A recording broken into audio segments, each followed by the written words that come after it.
बातें करते नजर आते हैं। तो मजहबी मामले के अंदर हमारी कौम के नौजवान दिन ब दिन मजहब से कोसों दूर नजर आते हैं। मिसाल के तौर पर शराब और नशे ने एक तरफ उनको मजहब से दूर कर दिया है, कहीं पर बदकारी ने उनको मजहब से दूर कर दिया है, कहीं पर बदनिगाही ने उनको मजहब से दूर कर दिया है, कहीं पर बदअकीदगी ने उनको मजहब से दूर कर दिया है। हालात ये हैं कि जीते जी बच्चे माँ बाप का ख्याल नहीं करते तो मरने के बाद ये मगफिरत की दुआ कब करेंगे। अल्लाह अकबर। जो कौम पंज वक्ता नमाज का तसव्वुर तो दूर की बात है, जुमा की 2 रकअत पढ़कर जो मस्जिद से ऐसे भागते हैं जैसे स्कूल की छुट्टी होने पर स्कूल के बच्चे भागते हैं, जिस कौम का हाल ये हो वो कौम सजदों से जमीन को कैसे आबाद करेगी। ये हाल मजहबी मामलात में है। कोई सूद का धंधा कर रहा है, कोई जुए के धंधे के अंदर मसरूफ है, गर्ज के दीन और मजहब के हवाले से कोई फिक्र नहीं। जहां तक मईशत और माश का मामला है, गुर्बत दिन ब दिन मुसलमानों के गले पड़ती जा रही है। हर दिन मुसलमान गरीब हो रहा है, हर दिन मुसलमान मुफलिस हो रहा है। याद रखना, अल्लाह के रसूल सल्लल्लाहु अलैहि वसल्लम ने इरशाद फरमाया, गुर्बत कभी कभी इंसान को कुफ्र तक पहुंचाती है। दुनिया का मंसूबा है, पहले मुसलमानों को गरीब करो और उसके बाद फिर रोटी देकर उनका ईमान छीनो। मेरे प्यारे आका अलैहिस्सलातु व तस्लीम के प्यारे दीवानों, ये जो पूरी दुनिया के अंदर कहीं जंगे मुसल्लत की जा रही है, फसादात किए जा रहे हैं, जो मामलात किए जा रहे हैं, आप देख ले, मुनज़्ज़म साजिश है।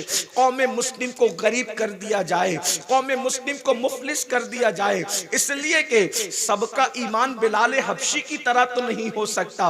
अल्लाह अकबर। के गुर्बत की चक्की में पिसने के बाद भी अल्लाह अल्लाह खून तो बहा सकते हैं मगर ईमान का सौदा नहीं कर सकते। इसीलिए तो आप देखें, सबसे ज्यादा ये बात कहने की नहीं, लेकिन अगर जलसों में न कहें तो फिर कहाँ कहें, आप हमें मिलते कहाँ हैं। अल्लाह अकबर। सबसे ज्यादा लॉजों में अगर किसी की बच्चियां बिक रही है तो वो कलेमा पढ़ने वालों की बच्चियां बिक रही है। अल्लाह अकबर। पूरी दुनिया का सर्वे कर ले आप वजह। और इसी तरीके से इर्तिदाद की जो लहर है, इर्तिदाद उसको कहते हैं कि मजहब हक को छोड़ करके किसी गलत तरफ चले जाने को इर्तिदाद कहते हैं। बच्चियां अगर इर्तिदाद की तरफ जा रही है, सबसे बड़ी वजह गुर्बत है, सबसे बड़ी वजह मुफलिसी है। सिग्नलों पर बेटियां अगर बुर्का पहन करके भीख मांग रही है तो गुर्बत उसकी सबसे बड़ी वजह है। अल्लाह अकबर। आने वाले दिनों का मुकाबला कैसे करेंगे पता नहीं, आप और हम रहेंगे या न रहेंगे, लेकिन हमारी कौम तो रहेगी, हमारी नस्ल तो रहेगी, हमारे बच्चे तो रहेंगे। अल्लाह अकबर। हालात ये हैं कि चप्पल और जूते सिलने वालों से ज्यादा इल्मी मेयार कौम मुस्लिम का गिर चुका है। बैतुल खला साफ करने वालों से ज्यादा इल्मी मेयार कौम मुस्लिम का गिर चुका है। ये रोना है जो सब रोते हैं। इलाज क्या है? आखिर हम अपने बच्चों को क्या दें, क्या सिखाएं कि हमारे बच्चे दूसरी कौमों के शाना बशाना खड़े रहें। इसलिए कि बीमारी का डिंडोरा बहुत पीट चुके हैं, बीमारी का रोना बहुत रो चुके हैं। इलाज की तरफ आए तो आज मैं अब आपके सामने इलाज पेश करता हूँ। मैं कौन होता हूँ इलाज पेश करने वाला? तबीब रूहानी मुस्तफ़ा करीम रऊफुर रहीम सल्लल्लाहु अलैहि वसल्लम ने इलाज पेश किया है। बहुत लंबा चौड़ा नहीं है, सिर्फ 3 बातों की तरफ हुजूर ने इशारा फरमाया है। वो 3 बातें पढ़कर मैं अपनी गुफ्तगू को मुकम्मल करूंगा। गुफ्तगू तवील भी होती है तो लोग भूल जाते हैं, इसलिए आपको गुफ्तगू याद रहे। मैं इख्तिसार से काम लेते हुए रुखसत हो जाऊंगा, लेकिन आप सबकी तवज्जो चाहता हूँ। फिर कहता हूँ, कोई खिताबत करने नहीं आया, सिर्फ और सिर्फ दिल का दर्द आपके दिलों के दरवाजे पर उंडेलने के लिए आए हैं। शायद के तेरे दिल में उतर जाए मेरी बात। इतना बड़ा मजमा है बंगाल की सरजमीन पर, अगर इतने ही लोगों में इंकलाब पैदा हो जाए तो पूरे बंगाल के अंदर इंकलाब पैदा होगा। इसलिए कि इंकलाब के लिए बहुतों की जरूरत नहीं होती। बद्र में 313 इंकलाबी थे। अल्लाह अकबर। करबला में 72 इंकलाबी भी थे, मगर अंदाजा तो फरमाए चंद लोगों के बदलने से जमाने ने कैसा इनकलाब देखा। इसलिए मेरी गुजारिश है तवज्जो के साथ सुनना। और अगर आप इंजॉय के लिए आए हैं, दिल बहलाने के लिए आए हैं, तो फिर आपकी अपनी मर्जी है। लेकिन अगर वाकई आप दर्द दिल सुनने के लिए आए हैं, तो आइए अपने बच्चों को हमें 3 बातें सिखानी होगी। और मैं नहीं कह रहा हूं, अल्लाह के रसूल सादिक व मस्दूक मुस्तफ़ा करीम रऊफ़ुर रहीम सल्लल्लाहु अलैहि वसल्लम ने इरशाद फरमाया, अपनी औलाद को 3 बातें सिखाओ। और 3 बातें सिखाने का हुक्म दिया। नंबर 1, अल्लाह के रसूल सल्लल्लाहु अलैहि वसल्लम फरमाते हैं, अपने बच्चों को अपने नबी की मोहब्बत पहले नंबर पर सिखाओ। अपने बच्चों को अपने नबी की मोहब्बत पहले नंबर पर सिखाओ। अल्लाह अकबर। देखो 3 बातों में पहली बात रसूलुल्लाह की मोहब्बत, हुजूर अलैहिस्सलाम का इश्क अपने बच्चों को सिखाओ। अल्लाह अकबर। माएँ और बहनें भी यहाँ पर मौजूद है, मैं उनसे भी गुजारिश करता हूँ, अगर चाहते हो कि तुम्हारे बच्चे आगे चल करके भीख ना मांगे, तुम्हारे बच्चे रुस्वा ना हो, तुम्हारे बच्चे जलील ना हो, तुम्हारे बच्चे कौमों की आंखों में आंखें डाल करके मुकाबला कर सके, तुम्हारे बच्चे एक नाकाबिले तस्कीर कुव्वत बनकर लोगों के सामने उभरे, तो अपने बच्चों को इश्क मुस्तफा का जाम पिलाओ, मोहब्बत रसूल का जाम पिलाओ। आप सोचेंगे ये इश्क आखिर कौन सी चीज है, मोहब्बत रसूल क्या चीज है? अल्लाह के रसूल फरमा रहे हैं, अगर जीना है इज्जत के साथ तो पहले नंबर पर इश्क रसूल चाहिए, मोहब्बत रसूल चाहिए। खुदा की इज्जत की कसम, इश्क मुस्तफा में इतनी ताकत है कि वजीर तो वजीर है, अमीर तो अमीर है, बादशाह तो बादशाह है। जिसके सीने में इश्क मुस्तफा होता है, फरिश्ते भी कब्र में उसकी ताज़ीम करते नजर आते हैं। तकबीर, नारे रिसालत, मसलक आला हज़रत। आप बादशाहों से ताज़ीम वसूल करना चाह रहे हो, वजीरों से ताज़ीम वसूल करना चाह रहे हो, आप सियासी लीडरों से ताज़ीम वसूल करना चाह रहे हो। खुदा की इज्जत की कसम, जिसे मुनकर नकीर कहते हैं, अगर इश्क वाला सीना दिल में ले जाओगे तो फरिश्ते भी इश्क कर, फरिश्ते भी ताज़ीम करते नजर आएंगे। मेरे इमाम अहले सुन्नत के इमाम कहते हैं, नकीरैन करते हैं ताज़ीम मेरी, नकीरैन करते हैं ताज़ीम मेरी, फिदा हो के तुझ पे ये इज्जत मिली है। जब इश्क मुस्तफा, जब इश्क मुस्तफा, मेरी गुजारिश है कोशिश करें ज्यादा नारे न लगाएं। तो मैं नारे का मुखालिफ नहीं, टाइम बचा देता कि शब्बीर भाई को ज्यादा वक्त मिल जाए, थोड़ा सा टाइम बचा जाए, इसलिए कि मुझे इसका ख्याल रहता है कि मुझसे पहले जो आए हैं वो भी मेरी ही तरह मेहमान है, और मेरे बाद जो आने वाले हैं वो भी मेरी ही तरह मेहमान है, किसी की हक तलफी ना हो। इसलिए मेरी गुजारिश है टाइम बचाएं, सिर्फ सुन लेंगे आप, कहीं बहुत ज्यादा जरूरत हो तो अलग बात है, वरना मुझे बेसोज नारों से कोई शौक नहीं है। इसलिए कि बेसोज नारे जो रस्मी है वो कभी कुछ नहीं कर सकते, तो इसलिए मुझे बेसोज नारे नहीं बल्कि अमली नारों की जरूरत है, सोच के साथ नारों की जरूरत है। और जिस कौम के अंदर फज्र में उठने का शौक नहीं है, मुझे उस कौम के नारों से कोई दिलचस्पी नहीं, इसलिए कि जो रात को नारे लगाएं कि गुलामी रसूल में मौत भी कबूल है, और उसी जलसे की सुबह फज्र में सोते पड़े रहें, तो मैं समझता हूं कि जबान कुछ कह रही है, अमल कुछ कह रहा है। अगर मुनाफिकत इसको नहीं कहते तो फिर किसको? मैं आपको कोई गाली देने नहीं आया, लेकिन मेरी गुजारिश है कि अपने अमाल देखो और अपनी जबान देखो। बड़ी बातें करने में सुन्नी बहुत आगे है, बड़ी माजरत के साथ कुछ लोगों को तकलीफ होती है कि हम लोग थोड़ा सा ज्यादा बोल जाते हैं, लेकिन जब कौम के जिस्म पे नासूर हो जाए तो फिर नश्तर के सिवा करे क्या? आपको गुलकंद तो नहीं दे सकती ना, फिर नश्तर ही लगाना होगा, और जो नश्तर लगाता है वो दुश्मन नहीं होता। तो तो बात सुन ले तवज्जो के साथ, आपकी मोहब्बतों की कद्र करते लेकिन थोड़ा टाइम बचाए। अल्लाह अकबर, इश्क कितना ताकतवर है, जो फरिश्तों से इज्जत करवा दे उसे इश्क रसूल कहते हैं। तो दुनिया क्यों इज्जत नहीं करेगी? अब यहां एक बात अर्ज करना चाहता हूं, जब इश्क फरिश्तों से इज्जत करवा लेता है, तो अगर आज दुनिया हमारी इज्जत नहीं कर रही है तो इसका मतलब कहीं ना कहीं हम इश्क रसूल में कमजोर वाक़ई हैं। इश्क की बात तो हो रही है, इश्क की वारदात कहां है? बातें बहुत है, वारदात कल्बी क्या है, कल्ब की कैफियत क्या है? अल्लाह अकबर, अगर आपको कहूं इश्क अगर हो जाए तो फिर जानवर भी इज्जत करते हैं।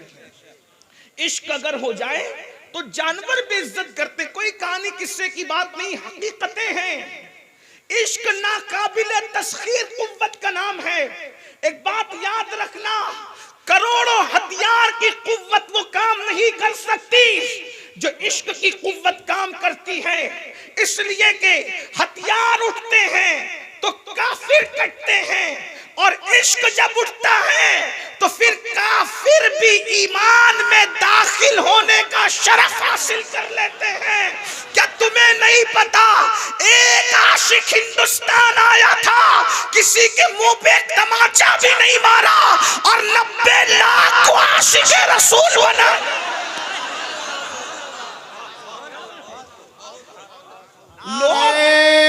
तकबीर, नारे रिसालत, फैजाने गरीब नवाज। 90 लाख को ईमान की दौलत दी, 90 लाख को आशिक रसूल। और मैं चैलेंज करता हूं बंगाल वालों, गरीब नवाज में किसी को तमाचा मारा हो तो बता दो, बगैर तमाचा मारे हुए अगर 90 लाख को कलमा पढ़ाया है, वो ताकत कौन सी थी? गौरी के पास तलवार की कुव्वत हो सकती थी, मुगलों के पास तलवार की कुव्वत हो सकती थी, तुगलक के पास तलवार की ताकत हो सकती थी। लेकिन आपसे पूछना चाहता हूं, तलवार वाले शिकस्त खा जाते हैं, इश्क वाले कहीं शिकस्त नहीं खाते। अहले इश्क हमेशा कामयाब रहते हैं। इसलिए मेरी गुजारिश है, इश्क पे मेहनत करो, इश्क रसूल, इश्क से मुराद इश्क रसूल पे मेहनत करो। अब ये इश्क होगा कैसे?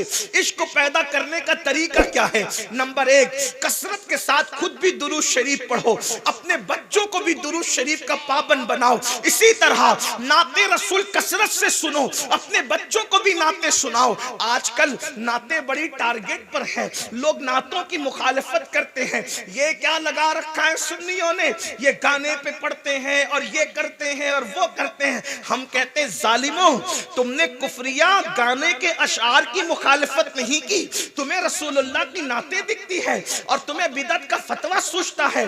मैं आपसे पूछना चाहता हूं, कोई एक जात तो बता दो, अल्लाह अकबर, जो अपने जमाने की मुक्तदर हस्ती हुई है और उसने नाते रसूल न कही हो। सब तो अपनी जगह है, बल्कि खुद खुदा को देखें, खुदा भी नाते रसूल कहते हुआ नजर आता है। जब खालिक नात कहता है तो मखलूक के लिए कौन सी बिदअत है? हुजूर सरकार नज़मी ने कहा था, आगाज से आखिर तक कुरान नाते मुस्तफा, महबूब के बयान का कैसा अनोखा ढंग है। अल्लाह अकबर। याद रखना, नात बहुत कीमती सरमाया है। नात कहने वाला जब नात पढ़ता है, अगर बस अल्लाह और उसके रसूल की रजा के लिए नात पढ़ी जाए तो महफिल में रसूलुल्लाह का दीदार नसीब होता है। अल्लाह अकबर। और नात हुजूर अलैहिस्सलाम अल्लाह अकबर बराए रास्त आशिकों से सुनते हैं। ये बात याद रखना, इसलिए कि हम उस नबी को नहीं मानते जो मर के मिट्टी में मिल गया। हमारा तो तसव्वुर ये है, अन्नबिय्यु औला बिल मोमिनीन मिन अनफुसिहिम, नबी मोमिनों की जान से ज्यादा करीब है। लोग आने जाने की बात करते हैं, हमने कहा ना जाना अपनी जगह है, हमारा नबी तो हमारी जान से ज्यादा करीब है। हमारा नबी तो, मेरे इमाम कहते, तू जिंदा है वल्लाह, तू जिंदा है वल्लाह, मेरे चश्मे आलम से छुप जाने वाले।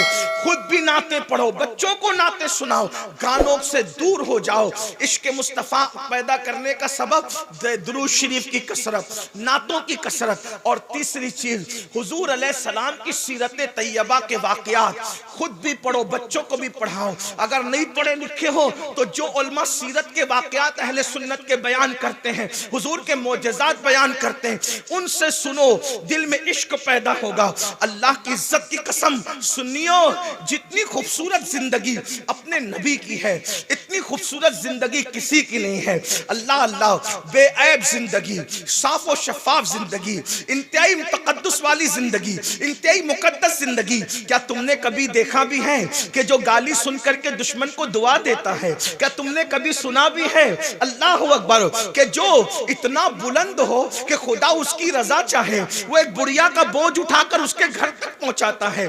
आइए, अगर आपको नहीं पता है ये वाकयात तो मैं वाकयात नहीं बयान करूंगा, सिर्फ इशारे दे करके आगे बढ़ूंगा ताकि बच्चों को सुना सको। और ये तो इस एक महफिल में तो सारे वाकयात बयान भी नहीं हो सकते, बल्कि एक बात कहूं, ये नबी ये पाक का मौजज़ा है। जिंदगियां खत्म हो जाएगी, हुजूर की सीरत कभी खत्म नहीं हो सकती, हुजूर की जिंदगी कभी बयान नहीं हो सकती मुकम्मल तौर पे। लेकिन चंद इशारे दे करके आगे बढ़ता हूं। देखो हमारे नबी कैसे थे, फिर आप खुद सोचना रसूलुल्लाह कैसे थे। कहा जाता है हुजूर की शान, अल्लाह अकबर, अपने बच्चों को बताओ, अपने बच्चों को, बेटियों को, बेटों को, और सीरत रसूल अपने घर के अंदर राइज करो। कहते हैं एक मर्तबा, अपने अल्फाज के जामे में अर्ज कर रहा हूं, एक मर्तबा मक्के की सरजमीन है, मक्के की सरजमीन पर शाम का वक्त है, सूरज अभी अभी अपना चेहरा अल्लाह अकबर आसमान के घूंघट में छुपाने वाला है। ऐसे आलम में अफरा तफरी का माहौल है, जल्दी जल्दी सब लोग अपने अपने घरों को लौटना चाहते हैं। ऐसे में बाजार की रौनक कम होने वाली है।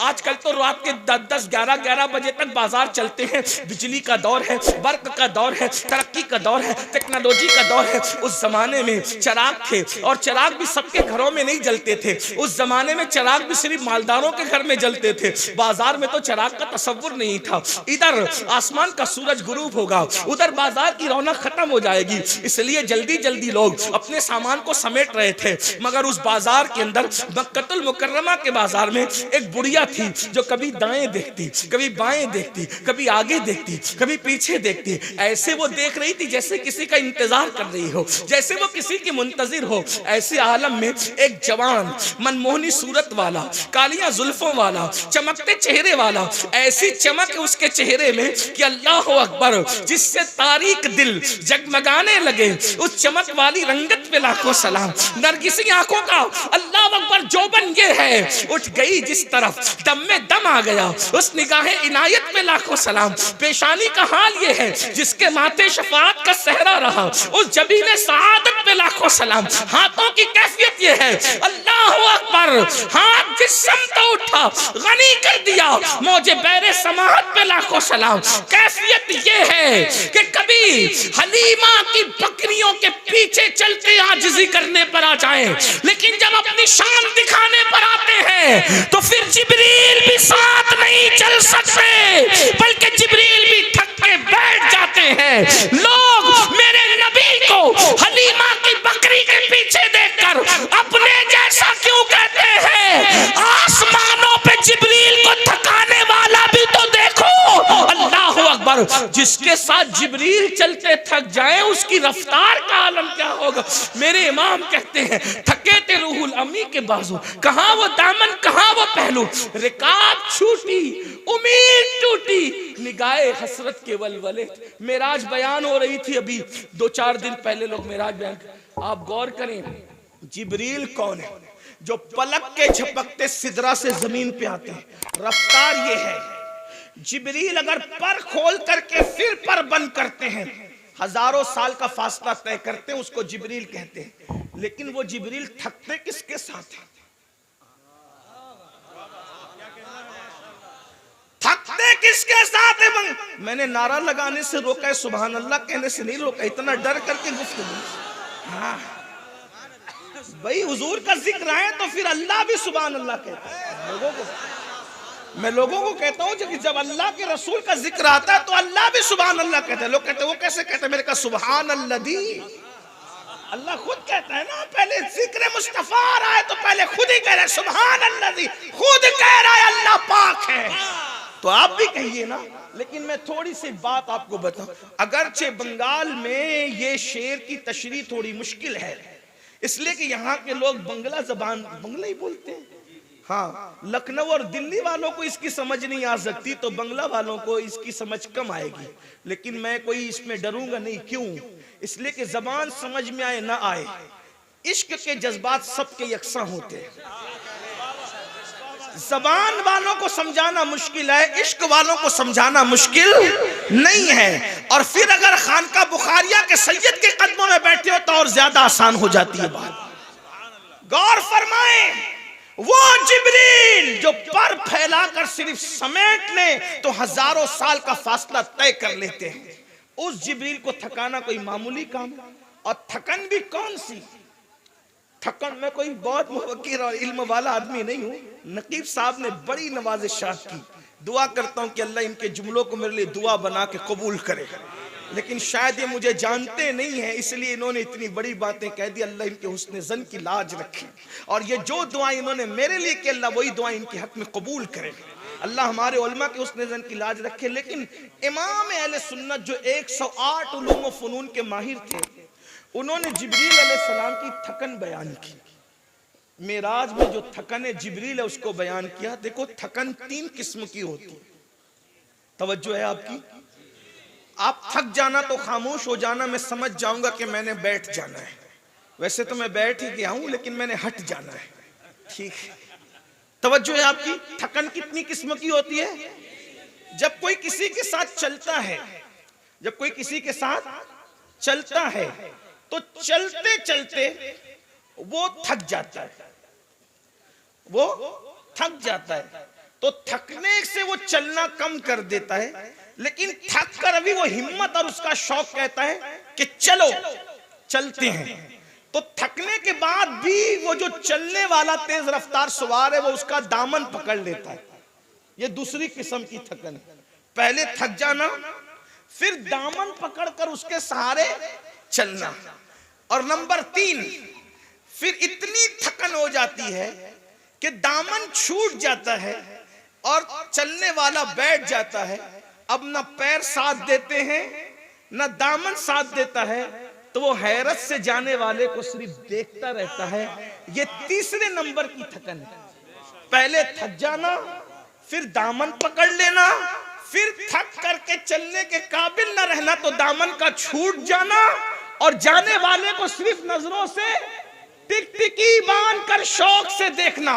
वो जिब्रील जो पर खोल के बंद करें तो हजारों साल का फासला तय करें। जब मेराज में मेरे नबी के साथ चले थे तो हलीमा की बकरियों के पीछे चलने वाला मेरा नबी जब अपनी शान के मुताबिक आगे बढ़ा तो इमाम अब जिब्रील की तीनों थकन को बयान कर दे। नंबर 1, थके थे रूहुल अमी के बाजू, कहां वो दामन, कहां वो पहलू। दूसरे नंबर की थके थे रूहुल अमी के बाजू, कहां वो दामन, कहां वो पहलू।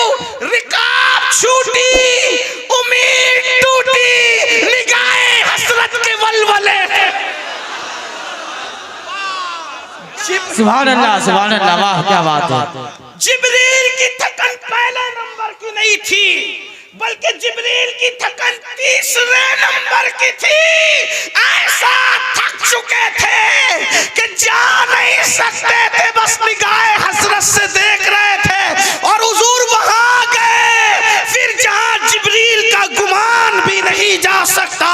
गुंजे जो चटके थे औहादना के बाग में, बुलबुले सिदरा तक उसकी बू से भी महरम नहीं। अल्लाह अकबर, ये अपने नबी की शान है। लेकिन आजिज़ी देखो, अल्लाह अल्लाह, वो बुढ़िया किसी का इंतजार कर रही है। इंतजार करते हुए दाएं बाएं आगे पीछे देखती है। एक जवान मनमोहनी सूरत वाला आता है, आकर के खड़ा होता है, कहता है माई किसका इंतजार है,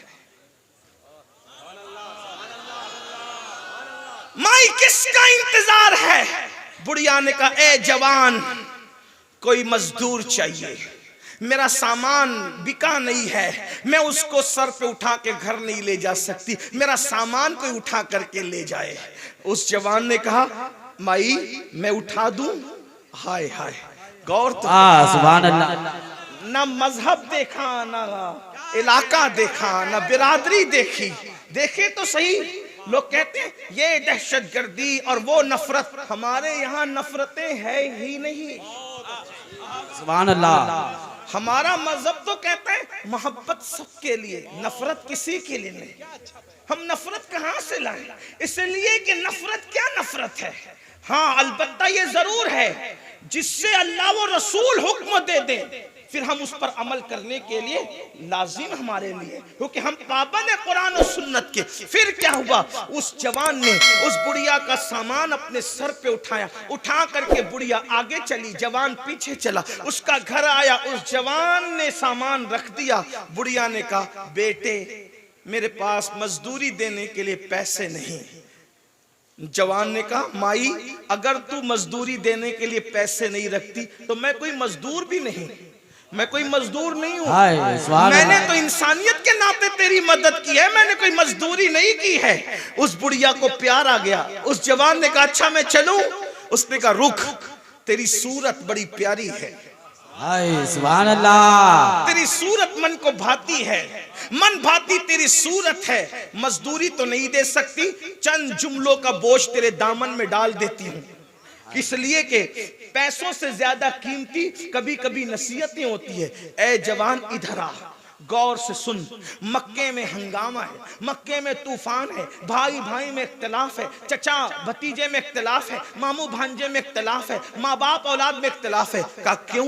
का एक शख्स उठा है, अब्दुल मुत्तलिब का पोता है, अब्दुल्लाह का बेटा है, अबू तालिब का भतीजा है, मोहम्मद उसका नाम है, नबुव्वत का ऐलान किया है। बेटे उसकी जबान में इतनी तासीर है कि जो उसका हो जाता है उसी का होकर रह जाता है। तू उसके कभी करीब मत जाना, अगर तू उसके करीब जाएगा तो तुझ जैसा अच्छा जवान भी उसी का होकर के रह जाएगा। आपने पूछा माई क्या उस जवान को तूने देखा? मैंने अभी तक देखा नहीं, उसकी बात सुनी नहीं सुनी, लेकिन बस इतना सुन रखा है। देखो प्रोपेगेंडा कितना खतरनाक होता है, याद रखना प्रोपेगेंडे को अपने किरदार से डैमेज करना जरूरी होता है, प्रोपेगेंडे को अपने किरदार से खत्म करना जरूरी होता है। और दुनिया जब प्रोपेगेंडा करती है तो फायदा हमको होता है, क्यों? ताकि हम अपने आप को बताएं कि हम कौन है। अगर दुनिया प्रोपेगेंडा कर रही तो करने दीजिए, अपने अखलाक से बताइए, किरदार से बताइए, सीरत मुस्तफा से बताइए हम कौन है। अल्लाहु अकबर। आका ने क्या पूछा कि तू उसको सुन चुकी है? उसको देख नहीं, मैंने नहीं देखा।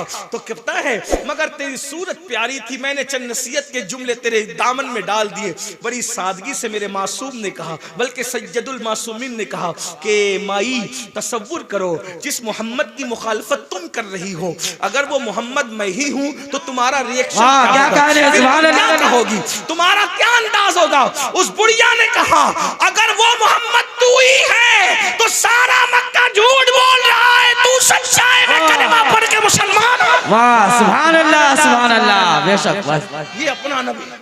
अल्लाह अल्लाहु अकबर। सब लोग जवाब दें या रसूल अल्लाह, या रसूल अल्लाह, जिंदाबाद। अंदाजा फरमाएं, अंदाजा फरमाएं क्या ये हमारे अंदर बड़ी माँ। एक बात आशिक रसूल कहलाने वालों, किसी यहूदी बुढ़िया का बोझ तुम क्या उठाओगे? तुम तो अपनी माँ का बोझ उठाने के लिए तैयार, तुम तो अपने बाप का बोझ उठाने के लिए तैयार नहीं। बाप बीमार पड़ता है उसको डांट कर कहते हो कितने पैसे तेरे पीछे खर्च करूं, क्या तेरे पीछे सब कुछ खर्च कर दूं? मुझे बताओ किस इश्क की हम बात करते हैं, किस मोहब्बत की बात करते हैं? सीरत मुस्तफ़ा अपने बच्चों को पढ़ाना होगा, अपने बच्चों को पिलाना होगा। आइए सीरत के मजीद अब्वाब अब मैं आपके सामने क्या पेश कर सकूंगा, इसलिए मैं आपसे इतनी गुजारिश करता हूँ हुजूर की जिंदगी बताओ। हुजूर बहुत खूबसूरत है, उनकी सीरत बड़ी खूबसूरत है। अल्लाह अकबर। देखो मैं आपको कहता हूँ, लोग कहते हैं ना कि वो तो दूध दोते थे, चले मैंने कहा अगर दूध दोने वाली सीरत ही तुम बयान करते हो मैं भी बयान कर दूं।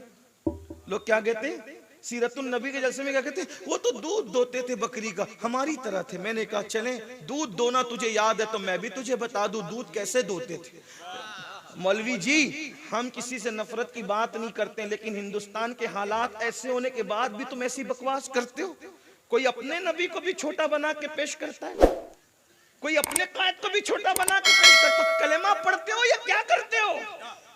कलमा पढ़ाने का भी एहसान गया जिसका कलमा पढ़ते हो। अरे जिससे बुखारी पढ़ी है उसको बहरुल उलूम कहते हो, और जिसका कलमा पढ़ते हो उसके बारे में कहते हो उन्हें तो आयशा का हारी नहीं पता था।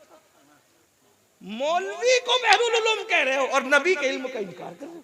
सोचो तो सही, तुमने किस मसलक की बुनियाद रखी? फिर हमारी कौम हमसे कहती मौलाना उनके बारे में कुछ न कहे। मैंने कहा बिल्कुल नहीं कहेंगे, उनकी जूतियां सर पे रखेंगे, उन्हें समझा दे, वो हमारे नबी के बारे में बोलना छोड़ दे, हम उनकी जूतियां सर पे रखने को तैयार। हमें क्या किसी से नफरत, हमें किसी से क्या। लेकिन बात याद रखें, अगर बकरी का दूध दोने पर ही नबी की सीरत को मौकूफ कर दिया तो आइए मैं भी आपको बकरी का दूध दोना बयान कर दूं। लो यही तो बात है ना, इश्क जब आता है तो ये चीज नजर आती है, और इश्क ना हो तो फिर बात नजर नहीं आती। देखो दूध, अगर आप लोग देहात से भी आए होंगे, गांव से भी, मैं भी देहाती आदमी, अगर आप बकरी का गाय का दूध दो ना तो वही बकरी का दूध दोया जा सकता है जो बकरी बच्चा दे चुकी हो। बांझ बकरी में दूध नहीं होता। ऐसा ही है, यही है, मैं कोई गलत तो नहीं कह रहा हूं भाई। बुखारी मुस्लिम का हवाला दूं तो कुछ भी बोल जाऊं तो तुम्हें क्या, तुम्हें तो पता ही नहीं। लेकिन बकरी और गाय की बात करूं तो मुझसे ज्यादा तो आप जानते हैं, है ना? आप फौरन पकड़ लेंगे क्योंकि आप इसमें मास्टर हो, हम आपके बहुत पीछे इस मामले में। बोलो यही बात है ना। वो बांझ बकरी दूध देती है? नहीं देती। और बांझ भी और बीमार भी हो तो देती है? नहीं देती। अगर कोई बकरी दूध भी दे तो कितना देती? Litre, 2 litre, 5 litre. मगर आओ, अगर बकरी का दूध दोने पर ही तुमने सीरत को मौकूफ किया है तो मुझसे भी दूध का दोना सीरत में सुन लो। अल्लाह के रसूल हिजरत के लिए जब मक्के से मदीने मुनव्वरा चले, रास्ते में सिद्दीक अकबर को भूख लगी। भूख की वजह से सिद्दीक अकबर के चेहरे पे आसार जाहिर हुए, तो अल्लाह के रसूल ने सिद्दीक के भूख का ख्याल करते एक झोपड़ा देखा। उस झोपड़े में औरत थी, उसका नाम उम्मे माबद था। उम्मे माबद के पास सिद्दीक अकबर के साथ हुजूर गए और सिद्दीक अकबर से कहा, अबू बकर इससे पूछो क्या ये कुछ खिला सकती है? हुजूर ने खुद नहीं कहा, हुजूर ने पूरी जिंदगी किसी से कुछ मांगा ही नहीं, लेकिन जब बात आई है कुछ पूछने की तो सिद्दीक अकबर को आगे किया। अबू बकर पूछो ये कुछ खिला सकती है? उम्मे माबद से सिद्दीक अकबर ने पूछा कुछ खिला पिला सकती हो? कहा घर में कुछ नहीं है और खिला सकती थी, मेरे पास बकरियां हैं, लेकिन सारे बकरियां मेरी जो है जंगल जा चुकी हैं। ये एक बीमार बांझ बकरी पड़ी हुई है जो खड़े भी नहीं हो सकती है, इसलिए मैं कोई कुछ नहीं खिला सकती। तो सरकार ने सिद्दीक अकबर से कहा इसको बोल के यही बकरी हमें दे दे, हम इस बकरी से दूध निकालेंगे। तो उसने कहा मैंने कहा ना कि ये बांझ भी और बीमार भी है। तो उस वक्त सिद्दीक अकबर से सरकार ने कहा इसको बोल के दे दे। सिद्दीक अकबर ये नहीं कहते हुजूर बांझ बकरी दूध नहीं देती, बीमार बकरी दूध नहीं देती। सिद्दीक जानते थे ये जो कह देते वही हो जाता है। अल्लाह अकबर, अल्लाह अकबर। फिर मेरे आका ने कहा इससे बोल के बकरी दे दे। उसने बकरी उठाई, बीमार बकरी दे दी। आका ने बिस्मिल्लाह पढ़ के बकरी पे हाथ फेरा, बकरी उठकर खड़ी हो गई। खड़ी होने के बाद पानी मंगवाया, बर्तन मंगवाया, पानी लिया, हाथ जय बिस्मिल्लाह पढ़ के थन को लगाया। उम्मे बाबत देख रही है, उम्मे माबद ये क्या हो रहा है? मेरी बकरी उठ के खड़ी हो गई, उसके थन भर गए। फिर उसके बाद हुजूर ने दूध दोना शुरू किया। एक बर्तन भरा का दूसरा ला, दूसरा भरा तीसरा ला, तीसरा भरा चौथा ला, चौथा भरा पांचवा ला। उम्मे बाबत देखती रह गई, बांझ बकरी से घर के सारे बर्तन दूध से भर गए। खुद पिया, सिद्दीक को पिलाया, उम्मे माबद को पिलाया और आगे को बढ़े। उम्मे माबद का शौहर आया, आकर के कहता है दूध कहां से आया? वो तो नाम ही पूछना भूल गई थी। उसने कहा शौहर से एक बरकत वाला आया था, वो सारी बरकतें छोड़ गया। उसका नाम का वो बरकत वाला था, मैं उसको नहीं जानती लेकिन देखूंगी तो पहचान जाऊंगी। वो कह रहे थे कि हम मदीने जाने वाले हैं। उम्मे माबद के शौहर ने कहा फिर चलो ऐसे बरकत वाले की जियारत करें। जब पहुंचे मदीने मुनव्वरा में तो ढूंढने लगे, ऐसे में सिद्दीक अकबर नजर आ गए। कहिए उसका साथी, उसका साथी है। और उसके बाद अल्लाह अकबर, जब सिद्दीक अकबर से कहा वो बरकत वाला तेरा दोस्त कहाँ है, तो सिद्दीक अकबर मुस्कुरा दिए कि लोग भी क्या नाम रखते अपने अंदाज से, बरकत वाला। अल्लाह अकबर, नाम पता नहीं है, कलमा नहीं पड़ा, बरकत दे के कहा बरकत वाला। खुदा की कसम हमारा नबी इतनी बरकत वाला है जिसकी बरकत जमीन पर भी है, बरकत आसमान पर भी है। इमाम कहते हैं आसमां खान, जमी खान, जमाना मेहमान, साहिब खाना लक़ब किसका है? तेरा तेरा। मैं तो मालिक ही कहूंगा कि वो मालिक के हबीब यानी महबूब मुहिब में नहीं मेरा तेरा। जब दोनों पहुंचे तो सूरत देखकर उम्मे महबत के शौहर ने कहा ये किसी झूठे का चेहरा नहीं है, ये सच्चे का चेहरा है। और दोनों कलेमा पढ़ के मुसलमान। बताओ ना बच्चों को, अल्लाह अल्लाह क्या हुजूर है। और ज्यादा पढ़ूं तो बस वक्त जाता है, बात एंड करना तो कहीं पड़ेगी। हुजूर की मोहब्बत अपने बच्चों को पिला, हुजूर का इश्क। इश्क बहुत ताकतवर चीज है, इश्क में बहुत को। नंबर 2, बल्कि एक बात इस उन्वान पे आखिरी कह दूं, बच्चों की नमाज का एतबार नहीं है। तवज्जो है, बहुत बारीक बात। बच्चों की नमाज का एतबार नहीं, बच्चों के रोजे का एतबार नहीं, लेकिन अगर बच्चा भी आशिक़े रसूल बन जाए तो वो इश्क करके बुढ़ों से भी आगे निकल जाता है। बच्चे की नमाज बड़ों की नमाज की अहमियत नहीं पा सकती, बच्चों के रोजे बड़ों के रोजे की अहमियत नहीं पा सकते, लेकिन बच्चा अगर इश्क कर ले तो बुढ़े पीछे हो जाते हैं और वो आगे निकल। इश्क वो चीज है जो बूढ़ों से भी आगे निकाल दे। पढ़ देता हूं हदीस पाक। कहते हैं कि हुजूर अकरम सल्लल्लाहु अलैहि वसल्लम मदीने तैयबा में रहते थे। मदीने शरीफ में मखलूत मिक्स आबादी थी, मिक्स आबादी थी। यहूद भी रहते थे, ईसाई भी रहते थे, मुशरिकीन भी रहते थे, सहाबा भी, मोमिनीन भी रहते थे। एक यहूदी का छोटा सा बच्चा था। एक मर्तबा वो घर से निकल के कहीं जा रहा था, हुजूर पे नजर पड़ गई, अल्लाह के रसूल पे नजर, नन्ना सा बच्चा हुजूर पे नजर। पूछा कौन है? कहा ये हमारे नबी हैं। वो बच्चे को इश्क हो, हुजूर से इश्क हो, आका से मोहब्बत हो, और वो बच्चा यहूदी का होकर, देखो याद रखना ये अल्लाह की शान है, अगर चाहे तो यहूदी के बच्चे को इश्क दे दे, और अगर चाहे तो कलेमा पढ़ने वाले को भी इश्क से महरूम कर। अब्दुल्ला इब्ने उबई कलेमा पढ़ के बुढ़ा होकर भी हुजूर से इश्क नहीं करता था, कलेमा पढ़ के, है ना। रईसुल मुनाफिकीन जिसको कहते हैं, वो बदबख्त मुनाफिक के मुनाफिक रहा। अल्लाहु अकबर। और यहूदी के बच्चे को इश्क मिल गया। वो आता जाता रहता, मस्जिद नबवी में हुजूर की खिदमत करता, कभी मिसवाक पेश करता, कभी पानी रख देता, वगैरह वगैरह। किसी ने उसके बाप को चुगली कर दी।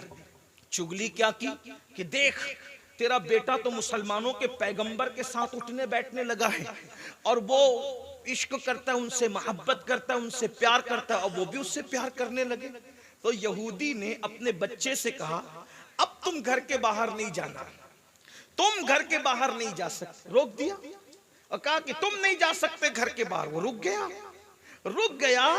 तो हुजूर अलैहिस्सलाम को जब चंद दिन तक उसने नहीं देखा तो उसके दिल के इश्क की आग ऐसी भड़की कि हुजूर को न देखने की बुनियाद पर वो रोता रहता, और रोते रोते वो बीमार हो गया। यहूदी का छोटा सा बच्चा, 6-8 साल का बच्चा, चंद दिन तक आका को नहीं देखा, रोते रोते बीमार पड़ गया। आपसे पूछता हूं सुन्नियों, तुम तो और हम तो पैदाइशी मुसलमान हैं, कभी हुजूर के लिए भी हमें रोना आता है? हुजूर के इश्क में भी हमें रोना आता है? बड़ी माजरत के साथ हीरो हीरोइन के जुदाई के मनाजिर फिल्मों में देख के रोते हो, गजल सुन के रोते हो, सीरियल देख कर रोते हो, कभी आका के इश्क में भी रोना आया है? अल्लाह अकबर। सोचो इश्क की बात किससे करते हैं, दिल किससे लगाया है? यही तो रोना है। मेरी कौम जिस दिन आशिक़े रसूल बनेगी उस दिन एक इनकलाब का दिन होगा, उस दिन एक तब्दीली का दिन होगा। बहरहाल तो वो रोते रोते बीमार पड़ गया। बाप मालदार था, बहुत इलाज कराया, बहुत इलाज कराया, एक से एक तबीब बुलाए, हकीम बुलाए, सब बुलाए, लेकिन दवा ने असर नहीं किया। हमारे दादा मुर्शिद कहते हैं मरज़ इश्क का बीमार भी क्या होता है, जितनी करता है दवा दर्द सिवा होता है। और हजरत उस्ताद ज़मन ने कहा था, वो कहते हैं मेरे दिल को दर्द उल्फत वो सुकून दे इलाही, मेरी बेकरारियों को न कभी करार आए। अल्लाह अकबर। वो बीमार बढ़ती गई।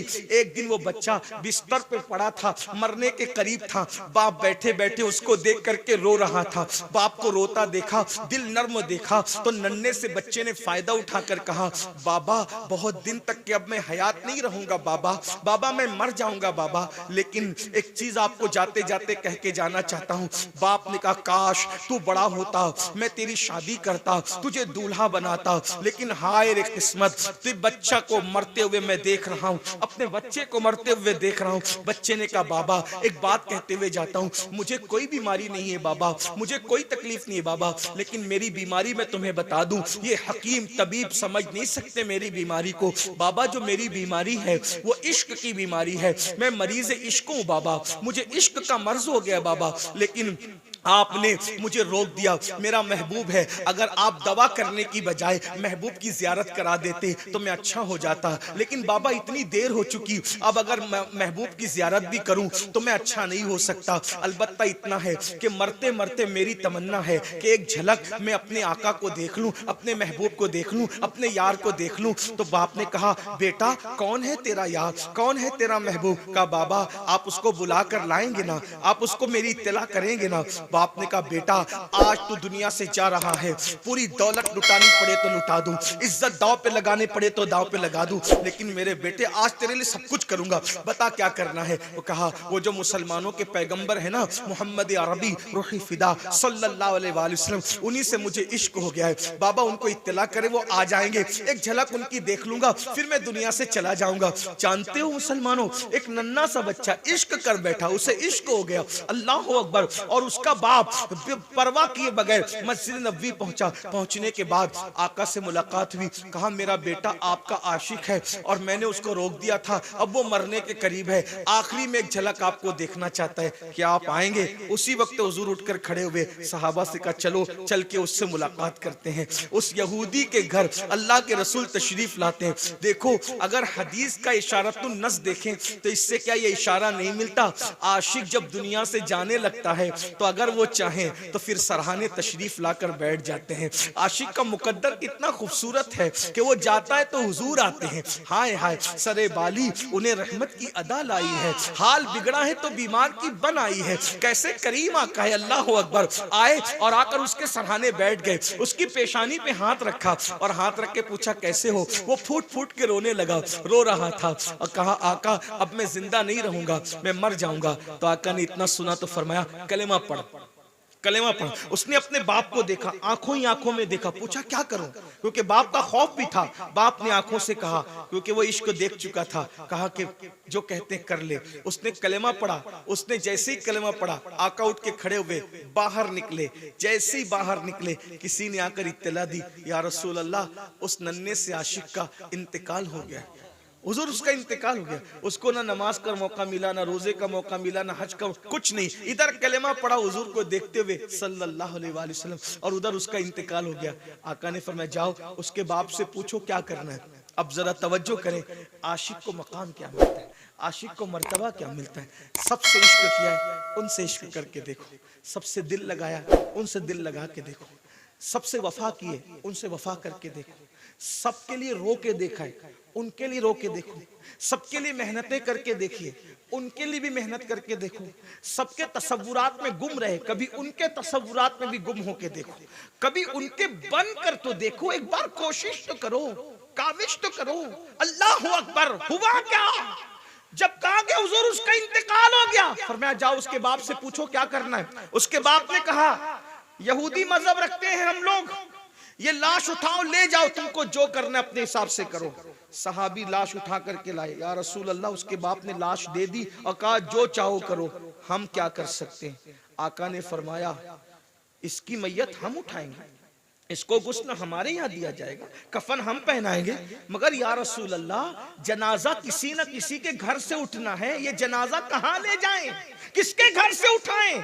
तो आका ने फरमाया, किसके घर से? उसका जनाजा मेरे घर से उठेगा। इस नन्हे आशिक का जनाजा मेरे घर से उठेगा। मुकद्दर तो देखो, इश्क क्या बुलंदी अता करता है। खानकाह बुखारिया से अगर किसी की बारात निकलती है तो लोग कहते हैं कितना खुश नसीब है कि खानकाह से बारात निकली, जिसके दर का दरबान जिब्रील आज़म है। उस चौखट से आशिक का जनाजा उठ रहा है। आका ने फरमाया इसका जनाजा मेरे घर से उठेगा। और फिर उसके बाद सहाबा कहते हैं जब आका चले हैं जनाजे में तो पैर नहीं रखते थे बल्कि उंगलियां रखकर चलते थे। सहाबा ने कहा या रसूल अल्लाह आप पैर नहीं रखते उंगलियां रख के चलते हैं। फरमाया है मेरे सहाबा आज आसमान के इतने फरिश्ते इस आशिक के जनाजे में शरीक हुए हैं कि मदीने की जमीन तंग हो गई है, पैर रखना मुश्किल होता है। जो मैं देखता हूं वो तुम नहीं देख सकते, जो मैं सुनता हूं वो तुम नहीं सुन सकते। पैर रखा नहीं जाता तो मैं उंगलियां रख रहा हूं। जब जनाजा जन्नतुल बकी में पहुंचा सहाबा ने पूछा हुजूर कब्र में तो घर वाले उतरते हैं, इसकी कब्र में कौन उतरेगा? आका ने फरमाया इसकी कब्र में मैं खुद उतरूंगा। इश्क कितनी बड़ी चीज है ना। लोग कहते हैं हुजूर कब्र में आते हैं, मैंने कहा आशिकों की कब्र में तो कब्र में उतारने से पहले खुद उतर जाते हैं। इश्क क्या चीज है? कहां हो? क्रिकेटर से दिल लगा रखा है, जानी और शराबी हीरो से दिल लगा रखा है। तुम्हारे मोबाइल की स्क्रीन पे क्या है? तुम्हारे मोबाइल के अंदर क्या है? किसके अंदाज में डायलॉग बाजी करते हो, किसके अंदाज में चलते हो, आइडियल किसको बना रखा है? सोचो तो सही, गौर तो करो। हुजूर फरमाते इसकी कब्र में मैं खुद उतरूंगा। साहबा कहते हैं हुजूर कब्र में उतरे और जैसे उसको कब्र में रखा तो हमने देखा हुजूर पसीने पसीने हो गए, अल्लाह के रसूल पसीने पसीने हो गए और हुजूर का पसीना मुबारक उसके कफन पे गिरता था। क्या नसीब है, नसीब क्या है नन्हे से आशिक के। कोई नमाज की नेकी ले जाएगा, कोई रोजे की नेकी ले जाएगा, कोई ज़कात की नेकी ले जाएगा, कोई हज की नेकी ले जाएगा। ए नन्हे आशिक के रसूल तू रसूलुल्लाह का पसीना अपने कफन में लेकर के जा रहा है। दुल्हन को ये पसीना नसीब हो तो नस्लें महक जाती है, कफन में जो ले जाए तो फिर उसकी कब्र क्यों ना महके। और हुजूर जब पसीने पसीने हुए और जब बाहर निकले साहबा ने पूछा हमारे माँ बाप आप पे कुर्बान आका आप बहुत पसीने पसीने हो गए, कब्र में वजह क्या थी? आका फरमाते हैं इस नन्हे आशिक को लेने के लिए हूरें इतनी तादाद में इसकी कब्र के अंदर दौड़ रही थी कि उनको हटाते हटाते, हुजूम को हटाते हटाते मुझे पसीने आ गए। मिलाने के लिए नहीं कह रहा हूं, सिर्फ समझाने के लिए कह रहा हूं। इतना सा मजमा हो, बहुत बड़ा है ये, लेकिन फिर भी उसके मुकाबले में इतना सा मजमा हो तो भीड़ को खतीब से, पीर साहब से, उलमा से हटाते हुए बड़े बड़े पहलवानों को पसीने आ जाते हैं। जब हुराने जन्नत दौड़ रही होगी उस आशिक के लिए, अल्लाह अकबर अल्लाह अकबर, उस आशिक के लिए आका फरमाते हैं उनको हटाते हटाते मैं पसीने पसीने हो गया। और उसके बाद सहाबा ने आंसुओं की सौगात में उस नन्हे से आशिक की कब्र की मिट्टी बराबर की और लोगों को बताया कि बच्चा भी इश्क करे तो बड़े बड़े दानिश्वरों से आगे बढ़ जाता है। बस यही पैगाम दे के रुखसत होता हूँ। पहली चीज, हर बच्चे को आशिक बना दो, आशिक रसूल बना दो। खतना की महफिल हो, हुजूर की सीरत का जलसा, शादी की महफिल हो, हुजूर की सीरत का जलसा, मैयत का मौका, हुजूर की सीरतुन नबी इतना पढ़ो, इतना पढ़ो, इतना आम करो कि सीरत सीरत सीरत, बच्चे बच्चे को सीरतुन नबी, मोजेजात नबी, खसाइल से नबी, फजाइल नबी पता चल जाए। लेकिन एक बात बड़ी माजरत से कहूं, बुरा मत मानना, तुम नहीं करोगे क्योंकि तुम्हें अपने बाप दादाओं की तारीफ ज्यादा पसंद। हर आदमी आज अपने पीर को लेके बैठा है, हर आदमी आज अपने बाप दादाओं को लेके बैठा है। जलसा हो तो लोगों को रसूलुल्लाह की तारीफ उतनी पसंद नहीं आती जितनी पीर की करामतें लोगों में उसमें दिलचस्पी रखते हैं। आपका पीर सनाखों पे, मेरा पीर सनाखों पे, लेकिन सारे पीरों का पीर रसूलुल्लाह है।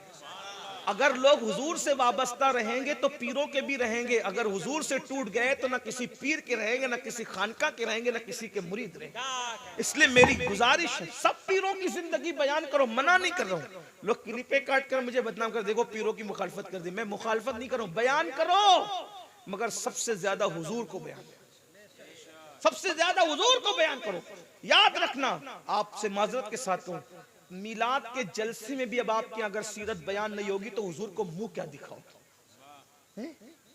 मिलादुन नबी में भी सीरत बयान नहीं करते, हुजूर को क्या मुंह दिखाओगे? जिसके टुकड़े खा रहे हो, अगर उससे वफा ना करोगे तो किससे वफा करो? बहुत कम हमारे यहाँ सीरत बयान होती है, और होती भी है ना, बहुत माजरत। एक बात कहूं, चले छोड़े सारे जलसों को, मैं अपने जलसे की बात करूं। अगर हुजूर की शान में शेर पढ़ा जा रहा हो ना तो मजमे पे सन्नाटा होता है। शमीम फैजी जैसे शायर को कहना पड़ता है बोलो सुभान अल्लाह, शब्बीर बरकाती जैसे को कहना पड़ता है बोलो सुभान अल्लाह। लेकिन जब तुम्हारे पीर का नाम आता है ना तो तुम्हें सुभान अल्लाह कहने की जरूरत नहीं पड़ती। तुम इतना उछलते हो दो दो हाथ और पैसे भी लुटाते हो। और शायर पागल है, फिर वो हुजूर की जिंदगी पढ़ेगा। तल्ख हो तो माफ कर देना, हुजूर के नाम पे चुप रहते हो और पीर के नाम पे बोलते हो तो क्या है? किस इश्क़ रसूल की बात करते हो? सब पीर सर आंखों पे मैं मुखालिफ। वल्लाह अल्लाह की इज्जत की कसम किसी को टारगेट करके नहीं बोल रहा हूं, लेकिन एक बात कहता हूं, हमें तो हुक्म है कि सबसे ज्यादा हुजूर से मोहब्बत करो। हुजूर का नाम आता है तो तुम्हारी महफिल में सन्नाटा है, और अपने पीर का उस्ताद का बाप दादा का नाम आता है तो पैसे भी लुटाते हो, सुभान अल्लाह भी कहते हो, नारे भी लगाते हो। क्या मुंह दिखाओगे अल्लाह के रसूल को? बल्कि मैं तो कहता हूं अगर वो पीर जिसका जिक्र है वो सच्चा पीर है, वो भी कब्र में तड़पता होगा कि तू कर क्या रहा है। क्योंकि सारे पीर तो हुजूर से करीब करने आए थे, सारे मशाइख तो हुजूर से। क्या कर लिया तुमने, क्या कर लिया तुमने? इसलिए सबसे प्यार करो। मोहम्मद अली जौहर साहब ने बहुत अच्छी बात की। वो कहते हैं कि दुनिया में एहतराम के काबिल है जितने लोग, दुनिया में एहतराम के काबिल है जितने लोग, मैं सबको मानता हूं मगर मुस्तफा के बाद। मैं सबको मानता हूं मगर मुस्तफा के बाद। और मेरे इमाम ने तो कहा उन्हें जाना, उन्हें माना, न रखा गैर से काम। लिल्लाहिल हम्द, मैं दुनिया से मुसलमान गए। पीरों के नाम पे भी नारे लगना चाहिए, फकीरों के नाम पे भी नारे लगना चाहिए, लेकिन जब हुजूर का जिक्र आए तो हर आशिक रसूल खिल खिल जाना चाहिए और सबसे ज्यादा हुजूर की सीरत बयान होनी चाहिए। बहुत माजरत के साथ आज लोग मुर्तद ना होते अगर हमने हुजूर की जिंदगी पेश कर दी होती। हुजूर की जिंदगी कितनी पेश हुई है, खुद इसका अंदाजा करना घर जाके। तो पहली चीज आका फरमाते हैं अपने नबी की मोहब्बत पिलाओ अपने बच्चों को, नबी की मोहब्बत सिखाओ। नंबर 2 अहले बैत की मोहब्बत। अहले बैत की, नबी की मोहब्बत सिखाओगे तो ईमान आएगा, अहले बैत की मोहब्बत सिखाओगे तो ईमान बचेगा। और वो अहलुल बैत जो दुनिया से चले गए उनकी भी मोहब्बत, और जो जमीन पे मौजूद है उनकी भी। इस मामले में आला हजरत ने बड़ा किरदार अदा किया। नबी और आले नबी की मोहब्बत जो पिलाई है, अल्लाह अकबर। लिखा है आपकी सीरत में, इमाम अहले सुन्नत आला हजरत ईद की नमाज के बाद अपने माँ बाप को भी पहले सलाम करके मुबारकबाद नहीं देते थे, बल्कि पहले सैयदों को तलाश करते थे कि पहले नबी की आल को मुबारकबाद दूंगा, उसके बाद अपने माँ बाप को मुबारकबाद। और आला हजरत के वालिद और जो उनके उस्ताद भी हैं, अल्लामा नकी अली खान रहमतुल्लाह अलैह अपनी किताब तफसीर अलम नशरा में लिखते हैं कि अल्लाह के रसूल ने फरमाया, ध्यान से सुनना इस हदीस को, अल्लाह के रसूल ने फरमाया कि जो मेरी औलाद को आता देखकर उनकी ताजीम के लिए उठकर खड़ा ना हो। अल्लामा नकी अली खान अपनी किताब में लिख रहे हैं हदीस पाक, जो मेरी औलाद को देखकर उनकी ताजीम के लिए उठकर खड़ा ना हो, अल्लाह उसको लाइलाज बीमारी में मुब्तला कर देगा। अल्लाह उसको लाइलाज बीमारी में मुब्तला। औलाद रसूल इमाम हसन, इमाम हुसैन, सैयदा पाक, मौला अली, गौसे पाक, गरीब नवाज, सब सादात की अहले बैत की मोहब्बत अपनी औलाद को पिलाओ। लेकिन एक बात, अहले बैत की मोहब्बत की आड़ में सहाबा की गुस्ताखी न करना। अहले बैत की मोहब्बत उसी वक्त काम आएगी जब ताज़ीम खुलफाए राशिदीन के साथ, ताज़ीम असहाब के साथ होगी, इसका ख्याल करना। एक आखिरी बात अर्ज कर दूं इस सिलसिले में, लोग अहलुल बैत के लिए कुछ छोटा दिल रखते बाज लोग, और जब महफिल में नारे हैदरी लगता है तो उनको ऐसा लगता है कि क्या हो रहा है, क्या हो रहा है, ये लोग राफजी तो नहीं हो गए। मैं कहता हूं अली अली करने से कोई थोड़ी राफजी होता है, सहाबा की गुस्ताखी करने से राफजी होता है। बल्कि आका ने फरमाया जिक्र अली जुन इबादत, अली का जिक्र इबादत है। लेकिन फिर कहता हूं जिक्र अली करो मगर ताज़ीम सहाबा के साथ, खुलफाए राशिदीन के एहतराम के साथ, इसका ख्याल करना। कुछ लोग ये भी कहते हैं अरे वो फलां खानका के लोग सैयद नहीं है, वो फलां, ये आजकल ये बड़ा तमाशा चला हुआ है। नसब पर तान करना एतराज का। आपके पास क्या तहकीक है? इस पर एक बात कहना चाहता हूं, सिर्फ एक बात। जो कह देना मैं सैयद हूं, मान लो, अगर वो झूठा है तो हुजूर की शफाअत से खुद ही महरूम रहेगा, जहन्नम का कुत्ता खुद ही बनेगा। आप अपनी जिम्मेदारी पूरी कर लें, आपको तहकीक करने की जरूरत नहीं। हाँ, लेकिन कोई वाकई आपके सामने ही बनाओ, आपके पास सबूत मौजूद हो, फिर उसे न मानो। इस सिलसिले में सिर्फ एक बात अर्ज करके बात पूरी करता हूं, ध्यान से सुनो। कुछ लोग तो ये भी कहने लगे कि हिंदुस्तान में कोई सैयद नहीं है। कुछ लोग इतने गंदे जुमले भी अभी आ गए हैं कि हिंदुस्तान में गरीब नवाज के सिवा कोई सैयद नहीं। महबूब इलाही फिर कौन है? मखदूम अशरफ जहांगीर सिमनानी कौन है? साबिर कलियर कौन है? आप बताएं तो सही। सरकार बख्तियार काकी कौन है? सरकार बंदा नवाज गेसू दराज कौन है? लेकिन बात याद रखना, जुमला तल्ख हो तो माफ कर देना, असल में नबी की आल की तौहीन और गुस्ताखी वही करते हैं जिनकी मां नेक नहीं होती।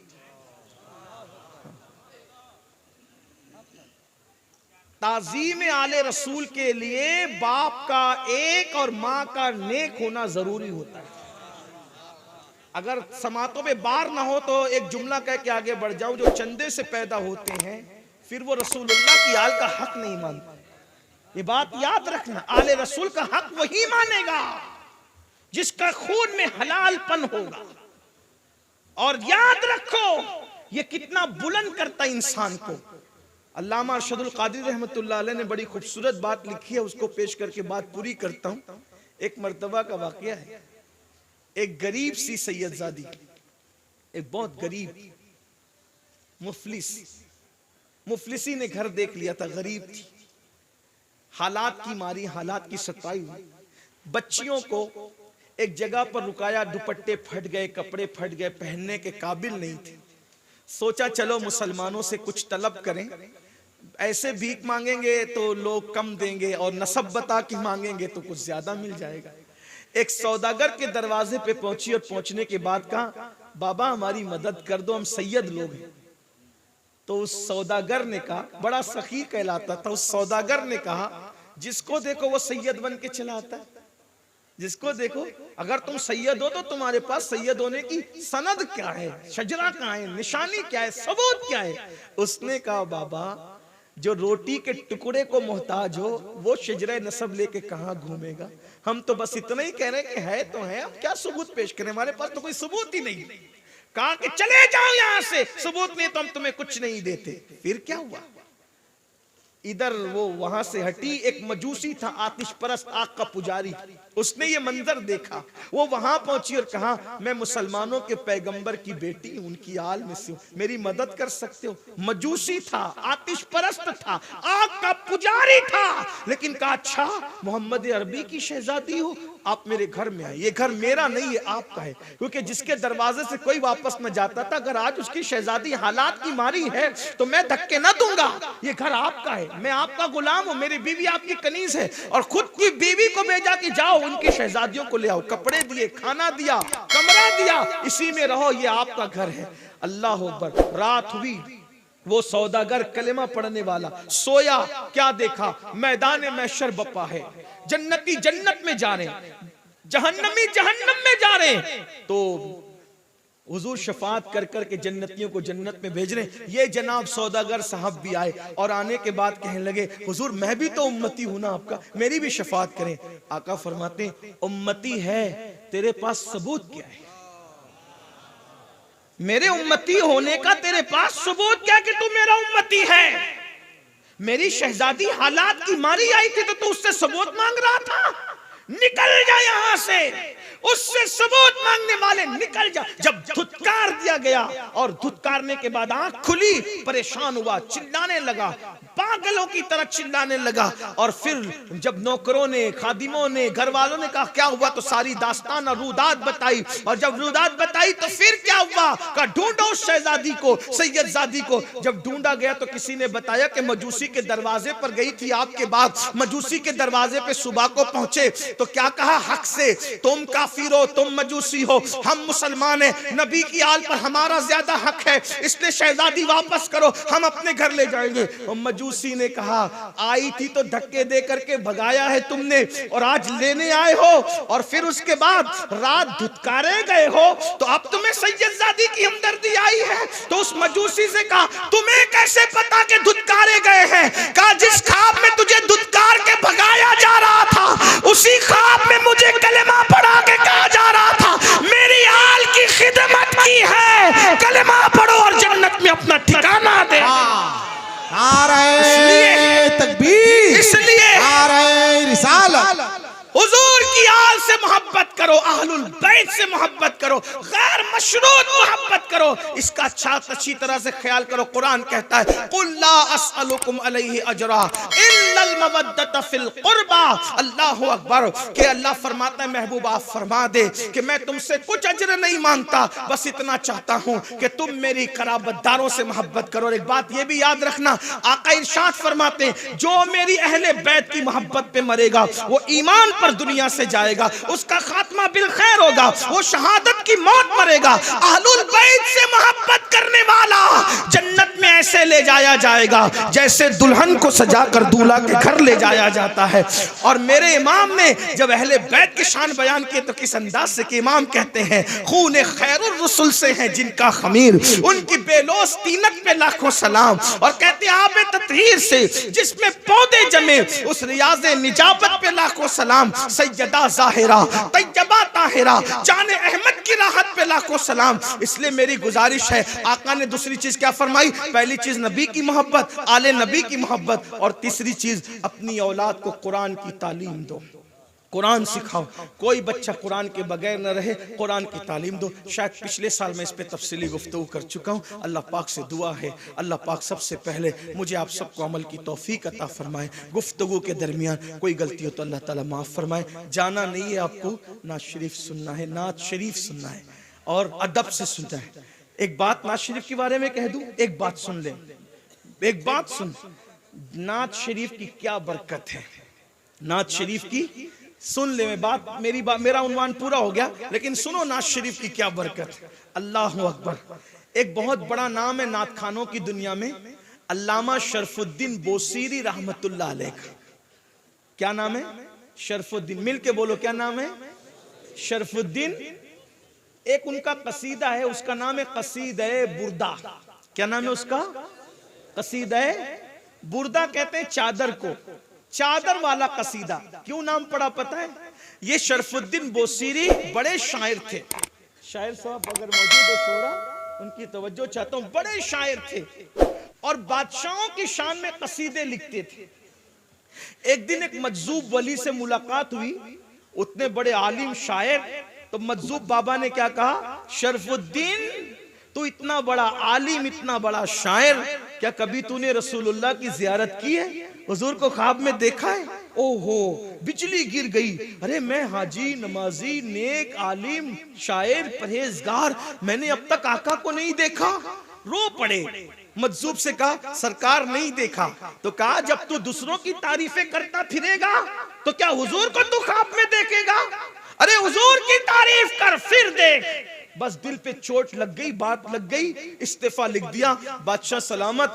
कल तक के आपकी मदद सराई करते थे, कसीदा खानी करते थे, अब हम नहीं कर सकते, माफी चाहते हैं। बादशाह ने वजीरों को भेजा, अमीरों को भेजा, कोई नजराने में गलती हो गई हो तो माफ करें, कुछ बात हो गई हो तो बात करें, कुछ कमी रह गई हो तो बात करें, जो कहोगे देंगे, लेकिन हमारा कसीदा पढ़ो, हमारा कसीदा पढ़ो। उन्होंने कहा कुछ नहीं। अब छोड़ दिया बादशाह, आमदनी खत्म, बादशाह छूटा, आमदनी खत्म। अब किसकी नात लिख रहे? हुजूर की।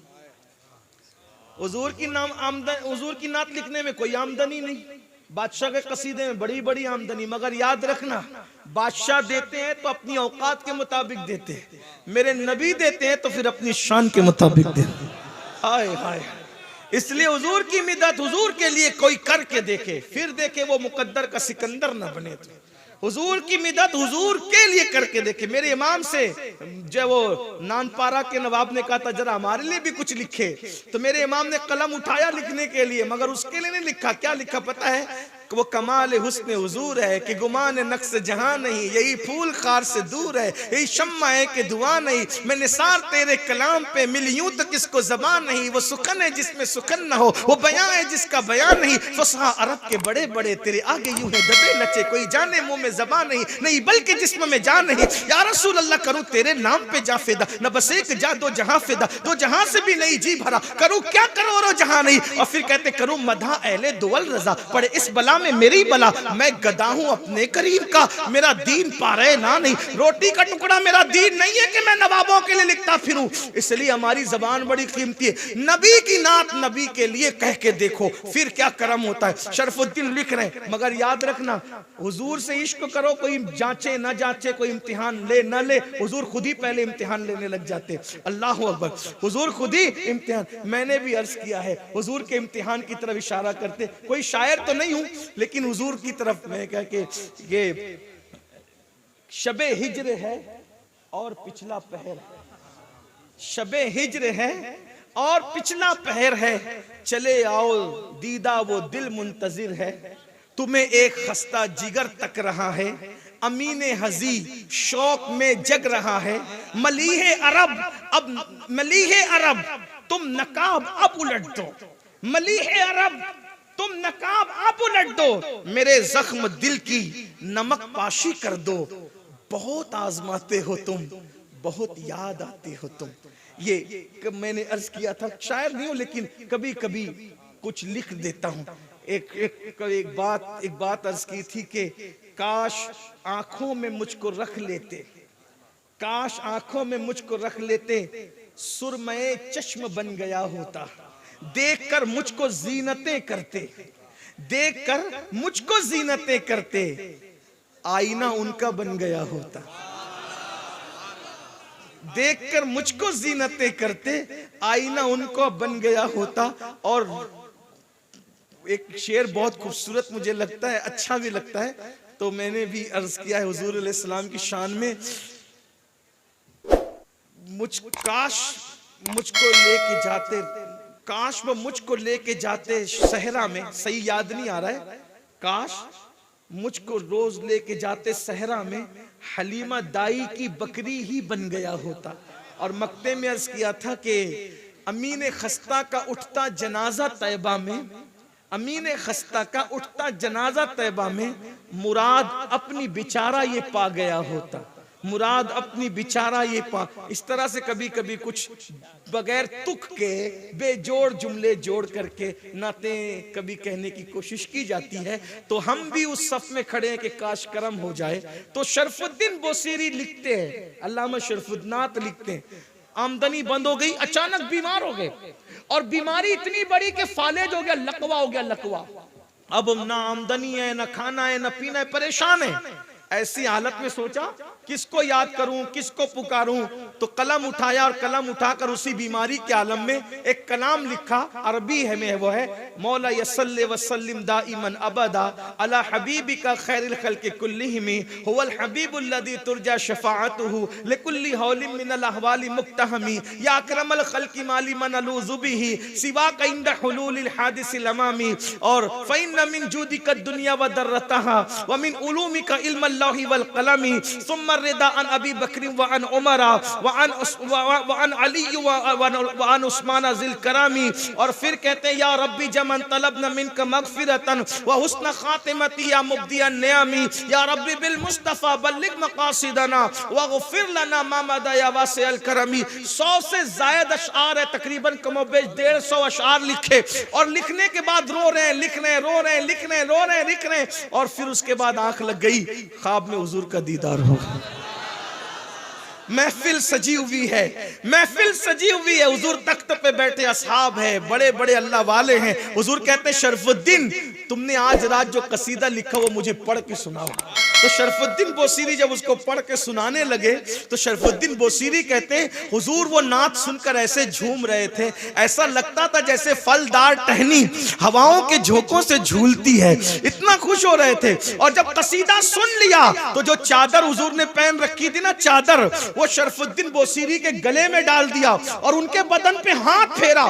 जैसे ही हाथ फेरा तो शरफुद्दीन बोसीरी उठ के खड़े हो गए। फालिज का मर्ज खत्म हो गया, लकवे का मर्ज खत्म हो गया, ख्वाब में उठ के खड़े हो गए। जैसे आंख खुली तो जो चादर हुजूर ने पहनाई थी वो चादर भी मौजूद थी। ख्वाब में तंदुरुस्त थे तो सेहत भी मिल गई, पूरा घर खुशबू से मुअत्तर था। गुस्ल किया, नहाया, वही चादर ओढ़ी और ओढ़कर घर से बाहर निकले। वही मजजूब मिला।